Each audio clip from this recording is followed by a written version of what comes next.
누가 거짓말입니다. 누가 거짓말. 맞서고 있어요. 주장들이요.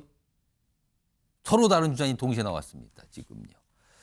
일단 명태균 씨가 이준석 의원에 대해서 얘기한 거, 그리고 이준석 의원이 명태균 씨에 대해서 얘기한 거 얼마 전 얘기들입니다. 일단 그 얘기부터, 목소리부터 들어보겠습니다. 그래서 이준석 대표가 이래요. 제가 2번을 갔다 거기에 2번 다 똑같은 분이 배석하셨다. 윤 핵감보다 더 친하신 분이. 그게 저예요. 한 번은 아크로비스타 집에, 한 번은 코바나 콘텐츠. 그러면 건대 앞에서 만난 거 누가 그렇게 짰겠어요. 치맥, 첫 공식 행보라고 한 거. 그걸 하게 한 거는 나. 그게 나온 사람이 나예요. 이준석 대표도 자기가 1등 된다고 생각했겠어요? 이준석을 당대표 만들고 나서 그 대통령 만들기 별거 아니에요. 여론조사라고 계속 얘기할 거면은 무엇이 무상 여론조사다라고 해야지 이제 반박을 할 수 있거든요.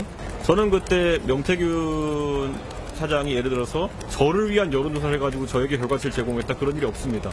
지금 와서 그냥 갖다 붙이는 거에 가깝다 이렇게 봅니다. 만약에 지금 언론에서 파악한 뭐 특정 여론조사가 있으면은 뭐 저한테 물어보시면 제가 답할 수 있는데요. 이렇게 뭔가 서로 맞서는 주장들 했거든요. 근데 또 있습니다. 최근에 또 나왔어요. 화면 보겠습니다. 서로도 이런 주장을 해요. 우선 이게 첫 번째 모습인데 명태균 씨가 이제 언론 보도를 통해서 이런 얘기가 나왔어요. 2021년 5월 9일입니다. 5월 9일에 이준석에게 처음 전화가 왔다. 그러니까 이준석 의원이 명태균 씨에 전화를 했다는 거예요.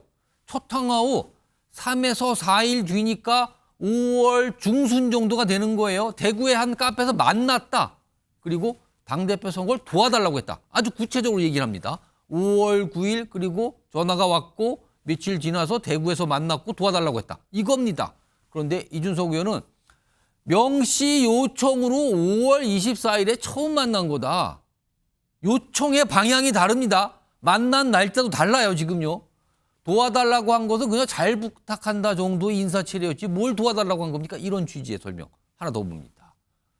그리고 5월 9일부터 15일까지 아까 명태균 씨의 얘기라면 요 사이에 대구에서 만난 거예요. 근데 그때까지 제 위치 및 동선 기록 공개합니다. 저는 5월 24일이나 대구 갔습니다. 5월 중순에 대구 안 갔거든요. 이렇게 또 반박합니다. 송영훈 대변인. 이건 명백히 엇갈리는 주장을 하고 있어요, 지금요. 진실구막처럼 보이는데. 그런데요. 예. 세부적인 경위에 관해서 조금 엇갈리는 것이 저는 별로 중요하다고 생각하지 않습니다. 뭐 며칠에 처음 만나냐 이게 중요한 게 아니고요. 예. 그 이후에 이준석 의원과 명태균 씨 간에 유지되어 온 돈독한 관계, 그리고 현재도 이준석 의원이 명태균 씨에 대해서 뭔가 우호적인 언어들을 사용해 가면서 논평하고 있는 점, 이런 것들이 중요하다고 봐야죠. 자, 명태균 씨는 이제는 정치 브로커라고 하는 것이 우리 정치권과 또 사회적으로도 거의 일치된 평가입니다. 그런데 이준석 의원은 아주 최근까지도 명태균 씨에 대해서는 꼬박꼬박 방송에서 명태균 사장이라고 해요. 자, 조금 전에 해명에서는 뭐라고 합니까? 잘 부탁드린다 정도의 인사치레만 했다고 하는데 예. 그 정도 관계에서 시작한 인물에게 지금까지도 꼬박꼬박 명태균 사장이라고 공개된 방송에서 그렇게 얘기를 합니까? 명태균 사장이라는 표현이 있습니다. 지금 명태균 사장이라고 논평하는 정치인은 대한민국에 이준석 의원 말고 누가 있는지 저는 기억이 안 나요. 그리고 자, 그것만 있습니까? 내일이면은 야당 대표에서 집권 여당 대표로 신분이 바뀌는 그 5월 9일 새벽 0시 20분에 명태균 씨와 메신저를 주고받으면서 김영선 전 의원 공천에 관한 얘기를 했다는 거 아닙니까? 예. 국회의원도 아니고 뭐 정치인도 아니고 일개 정치 브로커 정도에 불과하는 사람에게 그 한밤중에 공천에 관해서 얘기를 해줘요? 확정돼서 발표도 나기 전에 어떻게 뭐 하자고 한다더라 하는 얘기를 왜 해줍니까? 그리고 뭐 칠불사에서 새벽 4시에 같이 홍매화 심은 것은 말할 것도 없고 그다음에 명태균 씨가 최근에 구속이 된 사유 중에 중요하게 작용한 것이 그 증거인멸의 우려 아닙니까? 그중에서 뭐가 있었습니까? 선불폰을 구입해서 명태균 씨가 이준석 의원한테 전화를 했다는 내용이 나왔잖아요. 아니 왜 본인의 명의의 전화로 조회가 되지 않는 선불폰을 굳이 구입을 해서 이준석 의원한테 전화를 합니까? 그거 왜 그랬을까요? 그러면 이제 이준석 의원은 조사받아야 돼요. 저렇게 세부적인 경위를 가지고 논쟁을 하면서 뭔가 논점을 흘릴 것이 아니라 명태균 씨와의 관계에 대해서는 정말 정직하게 국민들 앞에 있는 그대로 소명하고 수사기관에 나가서도 진실되게 얘기해야 된다. 저는 그런 말씀을 드립니다. 지금 송영훈 대변인, 지금 이게 미래한국연구소의 당대표 적합 여론조사, 뭐 이게 지금 계속 뭐 보도도 되고 뭐 검찰이 그걸 증거로 내밀었다 이런 얘기가 나오거든요.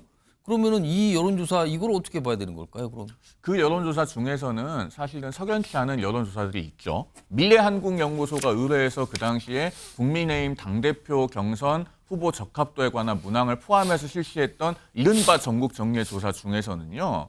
그 전국 단위 여론조사를 하는데 1시간 50분 만에 조사가 마감된 것도 있어요. 이것은 아마 그 우리나라 유수의 여론조사 업체에서 들으면은 모두들 석연치 않다고들 할 겁니다. 그리고 그 정례조사 중에 두 번째 조사였던 5월 16일 조사에서 이준석 의원이 일약 오차 범위 내에서 나경원 후보를 이기는 걸로 나와서 그때부터 이준석 돌풍이 부는 진원지가 됐는데 그 한 주 전에 5월 9일 명태균 씨가 말하는 바로 그 5월 9일입니다. 그때 5월 9일에 공표된 여론조사에서는 이준석 의원이 처음으로 당대표 후보군에 포함이 됐는데 나경원 후보에게 오차 범위 내에서 뒤처지는 2위로 나왔어요. 이런 것들이 이준석 의원에게는 굉장히 큰 정치적 자산으로 작용한 것만큼은 틀림없습니다. 자, 그런데 여론조사를 의뢰하는 데는 돈이 들잖아요. 예. 미래한국연구소라는 업체가 왜 다른 언론사까지 조사 의뢰자로 이렇게 해가면서 특정 여론조사 업체에게 계속 반복해서 전국 정례조사를 의뢰를 합니까? 무슨 이익이나 유인이 있어서 그렇게 했을까요? 이것이 앞으로 수사 과정에서 정말 투명하게 밝혀져야 된다. 많은 국민들께서 관심을 갖고 계시는 사안이다라는 말씀을 드립니다. 자, 이런 상황에서 명태균 씨의 변호인 이준석 의원을 계속 거론하고 있습니다. 뭔가 비판적인 거론인 거죠. 관련된 목소리가 쭉 있습니다. 들어보시죠. 그냥 매일매일 카톡하고 네. 새벽에도 그렇게 질의응답을 하고 특히 여사님과 대통령에 대한 스토킹을 할 때 그 통로로 쓴 것 같습니다. 감시할 때. 이준석 의원은 또 윤석열 대통령께서 본호가 되신 후에도 굉장히 심하게 갈등을 겪었지만 그렇게 하고 나서 대통령께서 이제 사적인 교류는 완전 단절을 한 것 같더라고요. 사적으로 어떤 일을 하는지, 여사님이 누구를 만나고 무슨 말을 하는지, 대통령의 의중은 어떤지 이거를 유일하게 알 수 있는 통로가 명시였어. 명태균 측이라고 자꾸 쓰지 않았으면 좋겠는 게 저에 대해서 아주 공격적으로 임하는 한 변호사가 하고 있는 거기 때문에 저는 그거는 명태균 사장님 변호인을 정말 잘못 골랐다라는 인식을 가지고 있습니다. 그래서 원래 변호인이라는 사람이 그 수임한 의뢰인의 변호에 집중해야 되는데 지금 엉뚱한 행동을 해가지고 명태균 씨의 변호인으로 김소연 변호사가 선임이 됐잖아요. 네. 이준석 의원으로서는 뭐 악의 축이라고까지 했는데 이 선임의 뒷배가 용산 아니냐 이런 생각을 했을 수가 있겠죠. 이게 좀 복잡한데요. 이동학 전 최고위원. 네. 지금 명태균 씨의 변호인은 요새 이준석 의원에 대해서 굉장히 비판적인 입장 계속 얘기하고 있거든요.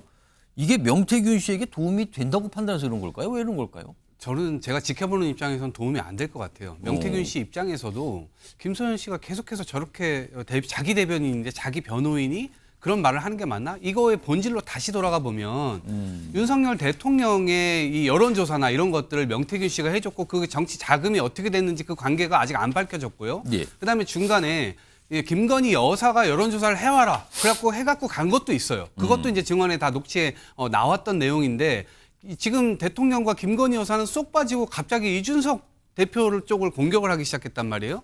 그러면 이 대변인이 이 변호인이 과연 명태균 씨 변호인인지 윤석열 대통령과 김건희 여사의 이 변호인인지 이게 헷갈리는 지점이 지금 와 있는 거예요. 그러니까 이준석 대표 뭐 제가 뭐 방어해줄 필요도 없지만 본인 입장에서 굉장히 어리둥절할 겁니다. 그러니까 이제 사실관계를 계속 까고 이렇게 하고 있는 것인데 이거는 다시 돌아와서 지금 예를 들면 공천 개입했다. 그리고 공천 거래가 있었던 거 아니냐라고 한다면 당시에 불러야 될 것은 이준석 대표가 아니라 공관위원장을 했던 분들을 모셔야죠. 검찰에서는 지금 비서실장을 하고 있는 정진석 비서실장, 당시에 공관위원장이었지 않습니까?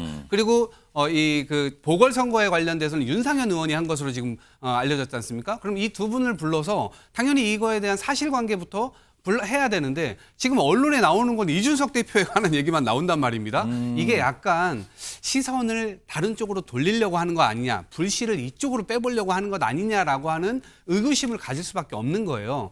다시 본점으로 돌아와서 윤석열 대통령과 김건희 여사가 어떤 실력 행사를 통해서 이번 공천에 개입했고 그 영향력을 행사했는지가 핵심이다. 그 핵심을 밝히기 위해서 김건희 여사가 중간에서 어떤 역할을 했고 그거에 따른 명태균 씨의 조사를 해야 되는 것이지 다른 쪽으로 가는 것은 곁가지에 불과하다 이렇게 생각을 합니다. 그러니까 이런 상황으로 지금 뭔가 흘러가고 있어요. 계속 이준석 의원이 어떻고 이런 얘기를 꺼내놓고 있단 말이에요.